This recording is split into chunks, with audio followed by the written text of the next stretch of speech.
Hello and welcome to Professor Pincushion. In this tutorial, I'm going to show you how to make this messenger bag that's not only fun to make, but also you can decorate to suit your taste. So let's go ahead and get started. Let's take a quick look at the supplies we're going to need. So first you're going to need fabric for the main part of your bag, and I'm using a fabric that's a little bit more heavy duty than just regular cotton, so it's going to be a little sturdier. Of this you're probably going to need about a yard. I have my applique here, so I used my little skull that I created from our sugar skull patch. I also have some fusible webbing so I can attach it to my fabric. Now you can also use a ready-made patch as well, and that should already have the fusible webbing on there. Some bias tape, you need about 3 yards, and I actually made my own from my cotton fabric here. So if you want to make your own because you want to have a little bit more options, definitely check out on how to make your own bias tape on our website. Now, as an option for the strap, you can either use nylon webbing and just cut the length for however long you want your bag to be, or in my particular case, I want something contrasting to match my bias tape. So I'm going to go ahead and use my fabric here, and then I have some heavyweight interfacing in order to make my strap. So you have an option. You can do it my way, or you can buy the nylon webbing and just cut the length that you need if you want it to look more like a heavy-duty bag. We also have pattern pieces which you can download off our site. Then you need your basic tools. So you have your sewing scissors, pins and needles, fabric marker, sewing gauge, some all-purpose thread, and then I have my heavy-duty snaps. So I'm going to use 2 snaps, so 2 top, 2 bottom, and then I have this heavy-duty snap tool. So with that, you're also going to need a hammer, and then the only thing not shown here is going to be our iron and our sewing machine. Let's start off with the fun part. So we're going to be dealing with our patch. Now, of course, if you bought a patch from the store and it's iron-on, already made, you can skip this step. Or if you don't want to do a patch, you can go ahead and skip this step as well. So here's my handmade patch, and I want to make sure that it's iron-on. So I have this fusible webbing, and it's just slightly smaller than my patch here. And one side you can feel the fusible webbing, and the other side has the paper backing. So I'm going to flip this over to the wrong side. The side that has the fusible webbing goes to the wrong side of my patch. And I already have my iron heating up, and it needs to be pretty hot. So you definitely, if you make your own patch, you want to use a fabric that can handle the heat.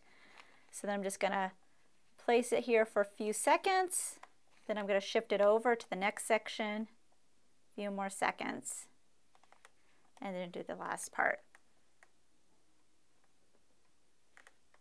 After it's on, and it may be really hot once you touch it, you're going to peel off the paper backing so then we can stick the other side of the fusible webbing onto our fabric. And if you have trouble getting the paper off, it probably just means that it needs a little bit more heat. Next, we're going to be placing our patch on the top flap. So this is my pattern, and you'll notice some marks on here. One of the marks here is the patch placement. Now, of course, you can place your patch wherever you would like. This is just where I suggest doing it. You just want to make sure it's not too close to the edge. And you're going to cut one out of your main fabric, and then make sure that you transfer your marks, which I've already done. So there's mine right there. I have it on the right side of my flap. And if I was to move this down, we have the single notch, so that's the bottom of the flap, and the double notch here, that's the top of the flap. So you kind of know the direction that you need to place your patch if it's a directional one. All right, so I'm going to take it. It's also going to go right side up. So right side up in the fabric, right side up in the patch. My nose is going to be my little indicator here. Now, if you just have a regular iron-on patch that you bought at the store, you can go ahead, take your iron, place it on top, iron it on. But because I have all these little plastic jewels, I'm actually going to do it on the wrong side. So I'm going to flip this over, being careful not to shift anything. And everything looks pretty straight here. Okay, and then again, I'm going to take my iron and I'm going to place it on my patch area, because now that we've taken the paper off the fusible webbing, we can now iron it onto another textile.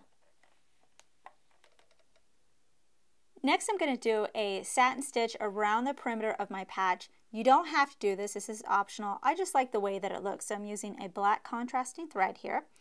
And I'm doing it on my machine. Now, if you don't have a set satin stitch on your machine, you can actually do it by doing a zigzag stitch with a very narrow stitch width. So the zigzag stitches are going to be very close together. They're not at 0. The stitch width is not at 0, but for example, mine's at a 0.4. Now the stitch length, so that's how long each stitch is, that is going to determine how wide your border or your outline is going to be. So if you do a very long stitch length, for mine is a 6, that means my border is going to be very thick, or if you do a very short stitch length, it's going to be very narrow.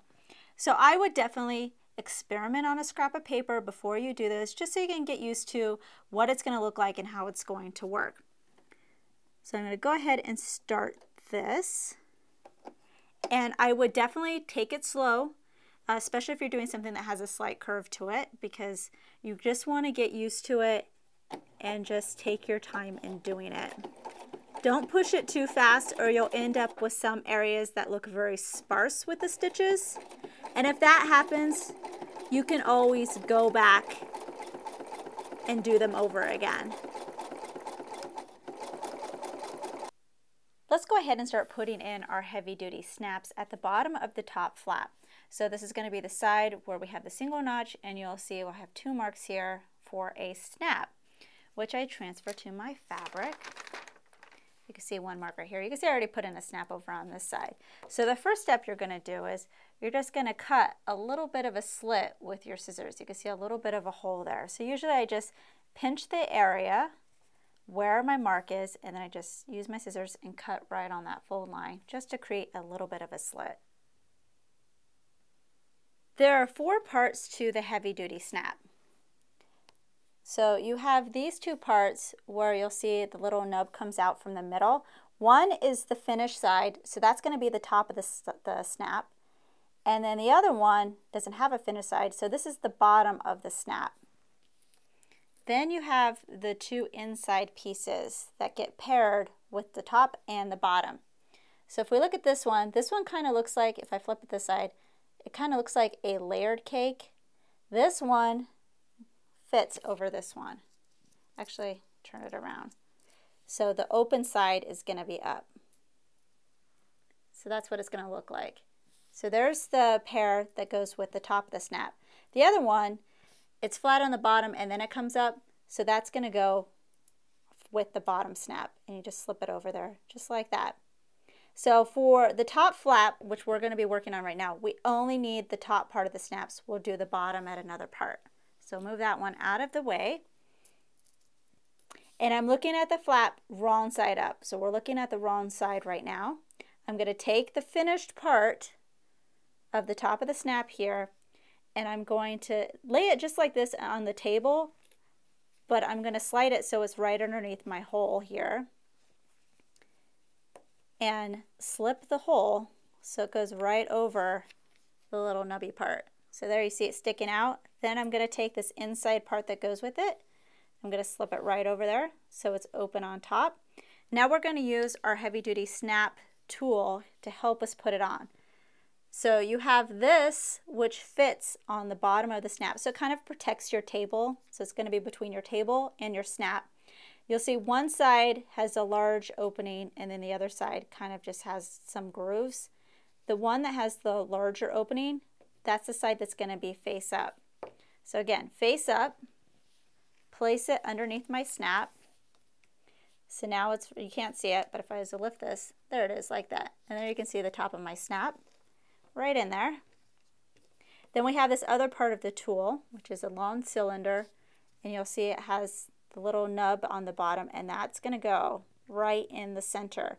Then you're going to grab your hammer, you're going to hit on the top, and you probably have to hit pretty hard, because what it's going to do is, if we flip this over this way, this center part is actually going to break it and split it open, and when it splits open, it overlaps with this center piece that we put in, and then that's what's going to hold it all into place. Next, we're going to apply our bias tape binding around the whole perimeter of the top flap, except for the side that has the double notch, so the top of it. So I wouldn't put any binding here. So for this, I have my bias tape here. I'm going to open it up and open up one side that has the raw edge. Doesn't matter which side, whatever side you want. So this raw edge is going to match up the raw edge of my top flap here. And I'm going to go ahead and grab my straight pin so I can start pinning it. And you're just going to pin it in the same manner all the way around the whole thing, again, except for this side that has the double notch. You'll have to be a little careful going around the curve. Because bias tape does stretch, what you can do is just stretch it a little bit as you go around the bottom curved areas. So that might make it a little bit easier. With the bias tape and the top flap pinned together, we're now going to stitch right in that crease line that was caused when we unfolded our bias tape. So it's about right here. If I look at my measurement here, it looks like I'm doing like a 1/2 inch seam allowance, and that's going to end up right in the groove of that fold line there. Now you don't have to use your own bias tape that you make yourself. You can just buy it in the store. If you buy it in the store, get the extra wide double folded bias tape, because that's similar to what I'm using in the one that works best. So I'm just using my all-purpose thread, a regular length stitch. Don't forget to back stitch on both the top side of the top flap, so on each end. And go slowly as you go around the curve. After we finish stitching our seam, I just trim a little bit off my seam allowance, not much, maybe about 1/8 of an inch, because what we're going to do is we're going to refold up our bias tape, and it's going to get folded over the raw edge. So now we have a nice neat front. If I was to flip this over to the back, you're going to fold it so that it covers up these stitches over here. So I'm just going to fold it along the natural fold line, and by trimming it, it just makes it a little bit easier. And then I'm going to pin it into place. So I'm going to do that all along the whole edge. So you end up with an edge like this. Looks really nice and neat. In the back, we're not going to see any of our stitches because it's going to be nice and covered up. And what we're going to do next is we're going to do a top stitch along the front, right along our seam line right here. Now, of course, the curved edges are a little bit more trickier. So I do trim these as well, and then I also clip these little notches into them. You can see the little triangle notches. That just helps it lie a little bit more flat. So when I do fold this area as well, it's going to make it a little bit easier. So you just want to kind of, usually I like doing the flat sides first, and then I'll do the curved edges last. And it just makes it a little bit easier. But it's going to look something like this. I'm going to go ahead and sew my top stitch. So I'm doing this on the right side of the top flap, and I'm going right along the seam line here on the side of the bias tape. You want to get as close as you can to the edge here, and don't forget to do a couple of back stitches. The most important thing is you want to make sure that you're catching your bias tape on the wrong side, because we want to make sure it's going to stay down. So you want to get as close as you can to that fold, and then just go all the way around. Next, we're going to be working on the strap. If you purchase nylon webbing to use for your strap, you can go ahead and skip this part. All you need to do is cut the nylon webbing for the length that you would like it, plus 1 inch for seam allowance. So I'm using fabric here. There's no pattern piece for this because it's all relative to how long you want your strap to be. So I just make sure it's 5 inches in width. This is including a 1/2 inch seam allowance. And then the length is whatever length you want it, plus 1 inch seam allowance. So for me, I'm going 5 inches, which is going to give me a 2 inch strap, plus 44 inches in length, which is perfect for me. So just pick your length and then just make it by 5 inches, and you will have something similar to mine. So here is my strap fabric. It's wrong side facing up. There's the right side there. And I'm going to use my heavy weight interfacing, and it's the same measurement as my fabric here.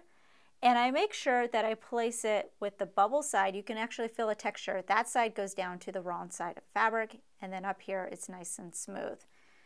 I already have my iron heating up. I'm just going to place a piece of scrap fabric over here, being careful not to actually shift anything underneath. Go ahead and dampen that. And because it's so long, I'm just going to do a little bit at a time. Then I'm going to take my iron, place it down for about 4 or 5 seconds. Carefully lift it up, shift over, and do the next section.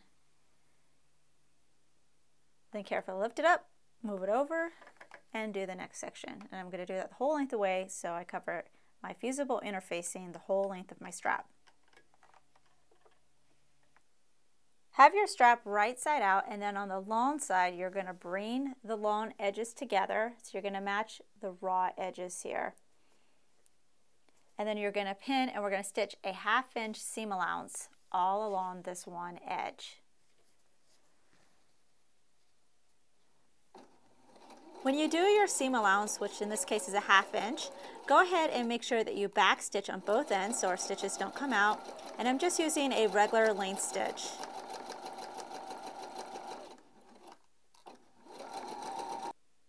Go ahead and trim your seam allowance to about half, and then flip it right side out and iron it. If you look at this pattern piece, you're going to see messenger bag front and back. We need to cut 2 of them because they're both the same piece. We have a front and we have a back, and you just need to designate one as such.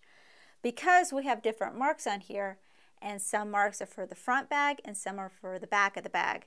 So for whatever one that you indicate is going to be the front part of the bag, you need to transfer these marks right here, which is for the snap placement. Remember, put the snaps on the top flap. Now we have to put the matching snaps on the front of the bag. So you can see I have my marks here. These marks up here on the top, these are the marks that you need to transfer to the piece that is going to be the back of the bag. So this is going to be for the placement of our top flap, for our straps, and then for the center back strap part. So I would just draw these 2 lines. I have a dotted line or dashed line and then a solid line. These right here are for strap placements, and this is just to kind of centerize our top flap when we place it. You always make all of these marks, including these down here, on the right side of your fabric.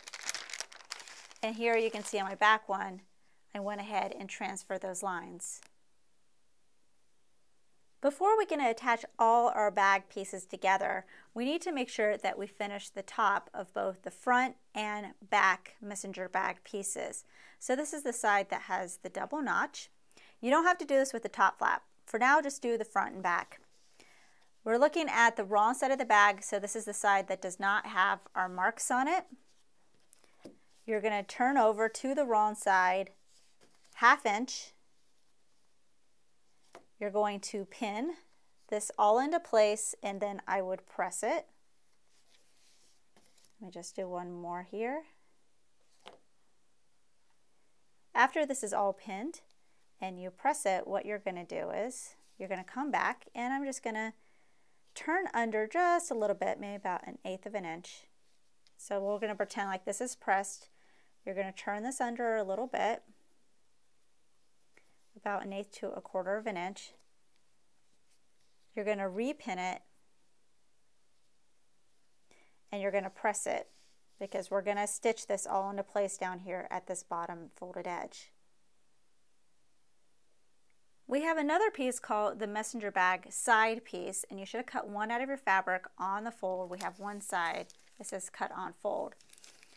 On the other side, we have 2 short ends, and we're going to do the same exact thing where on each one, this side and this other short end, you're going to look at the wrong side, you're going to turn over the 1/2 inch, you're going to turn under a little bit more than that, and then you're going to press it, and we're going to stitch right along the folded edge, just like we did with the front and back.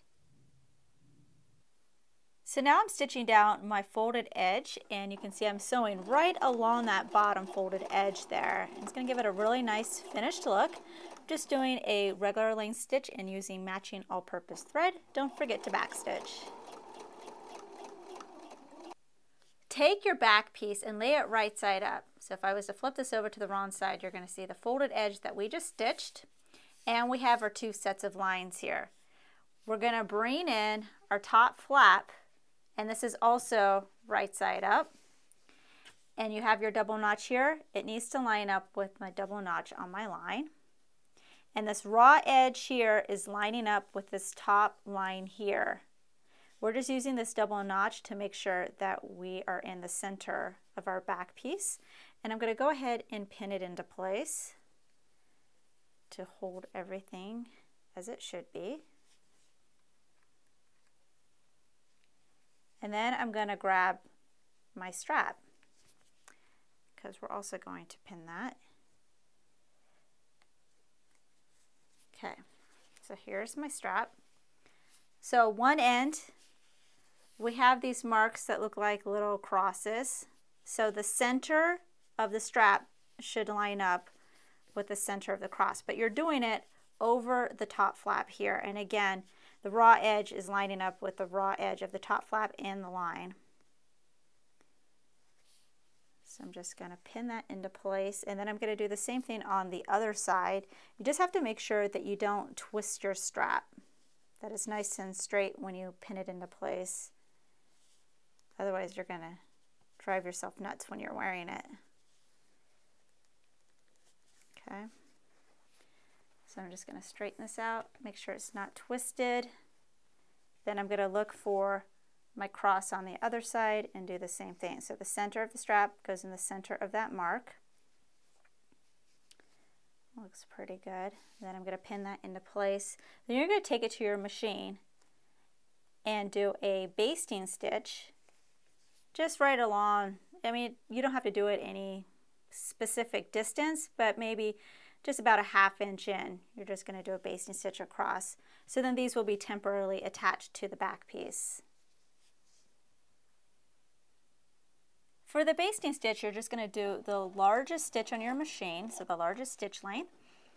And if you use a contrasting thread, it's fine because it's just a temporary stitch. So if it shows at the end when you finish your bag, you can just remove it. And you don't have to worry about doing any back stitching or anything. All right, so this is our last piece in our last pattern that we have not discussed yet, and it's the back strap. And you only need to cut one out of your fabric. And it's not a very big piece, just a little short strap like this. You need to have it wrong side facing up, which I already do. And you're going to turn over on each of the long sides. So short sides we're not doing anything with, just on the long sides. You're going to turn over a ½ inch the whole length. And then you're going to pin it into place and you're going to press it. You don't have to turn it over again. We're just going to do it once. So I would do this side, and then I'm going to do the same thing on this side as well. And then don't forget to press it. Take your back strap, right side up, and now we're going to lay it on the second line here. So you just need to make sure one edge, it doesn't matter since they're both the same on each side. So we'll just say this edge lines up with the dashed line down here. And it should match up on the raw edge on the sides as well. And I'm going to transfer my pins that I had in this to hold it together. And then I'm going to also do the same thing up here. So I'm going to take my pins out and pin it down. We're then going to take it to our machine, and in both the top and the bottom, you're going to stitch right along the fold line, and that's just going to be a regular stitch. So it's going to attach all this stuff together. So then all this raw edge we have here is going to be hidden by this strap. The next part is we're going to attach the bottom part of our snaps to the front part of our bag. So I have my front part of the bag right side up, and we have our 2 marks where the bottom snaps are going to go. So here's one of them. I already cut my slit. I'm going to grab the bottom of the snap. So this is the one that has the flat and then just a little tiny part coming up in the middle. So that's going to go underneath, and I'm going to poke that through that opening. So it's coming up to the right side of the bag. Then I'm going to grab this section.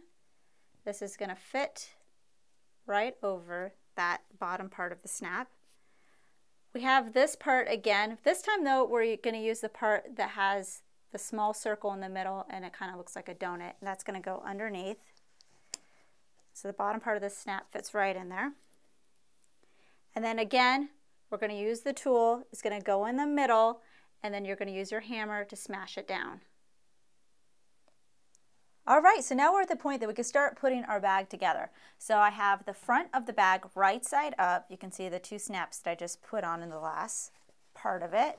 Now we're going to grab our side piece. This is also right side up. Now this is one of the few cases where we're placing our pieces wrong side to wrong side. So I'm going to flip this over and place it underneath. So the top part where we have the finished edge, that's going to meet, but it's going to be, again, wrong side to wrong side. So the side with the fold, side with the folded edge, those are going to be together. We also have a notch and a notch, so that's going to match. And I'm just going to start pinning this. Let me grab my pin cushion here. Match this up here, and then I'll put pins in between.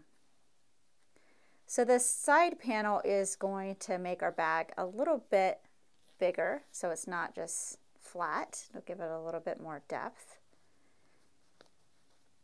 And I'm just going to take this and I'm going to work my way around the bag, the perimeter of the front. So of course when you get to the curved area, you may have to stretch the side a little bit just to work your way around the curve. Make sure you don't have any big wrinkles or anything like that. And then I'm going to come around and I'm pinning all this way here. Again, keeping it straight, or at least don't twist it up so it's still wrong side to wrong side.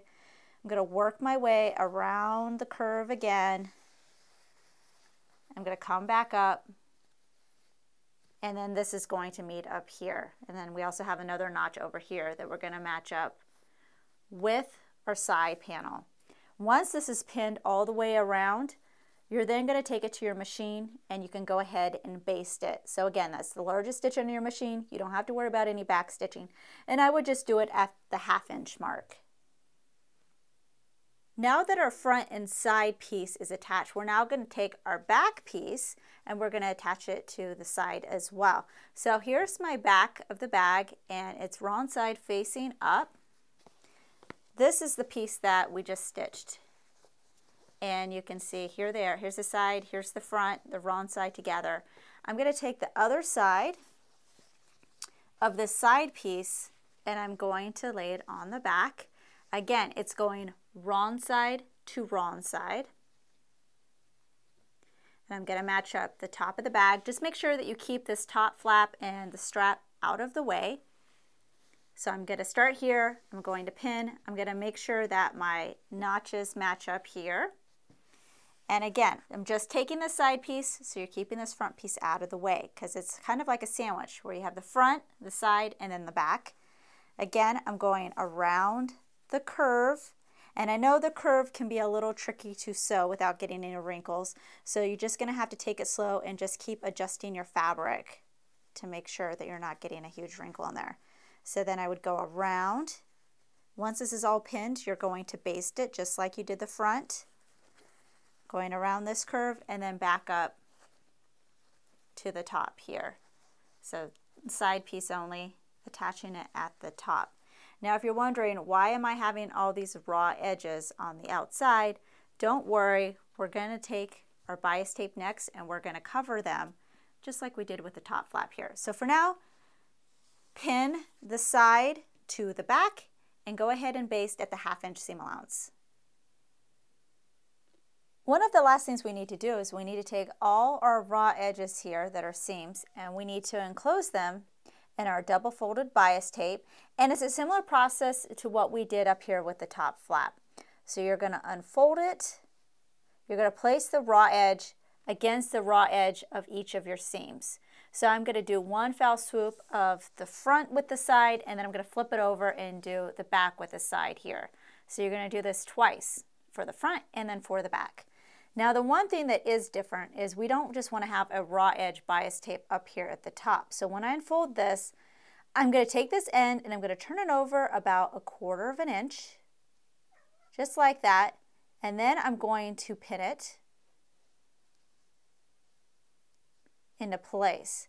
So that way, when it's all folded over, you have a nice folded edge of the bias tape up here at the top. So that's why I folded over just a little bit, about 1/4 of an inch. So I'm going to go ahead, pin both of these, so both the front and the back, and then just like we did before, you're going to go ahead and stitch right in the crease, which is about 1/2 inch away from the raw edge. Don't forget to trim your seams, and then for the corners, you're going to clip your notches because they're curved, and that just helps it lie a little bit flatter. So once you have that done, we're going to do the same thing. You're going to take it. Don't forget that we have this little folded edge at the top. We're going to refold it and flip it over. So we're covering our stitching line on the other side. You're going to pin it into place.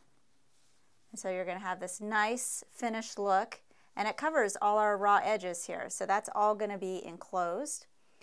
And then you're going to go ahead and stitch right along that folded edge there, or right next to the seam line here. And just make sure that when you do that, because we're looking at the front here, that you check the side area and you make sure that you're catching the bias tape on the other side. Otherwise, it's going to pop up, and we don't want that. So I would do it for the front, and then we're going to do the same thing for the back. You can see I've already stitched on my bias tape. So just do the same thing. This needs to be folded over. I'm going to fold over my bias tape and then fold it over to the side part.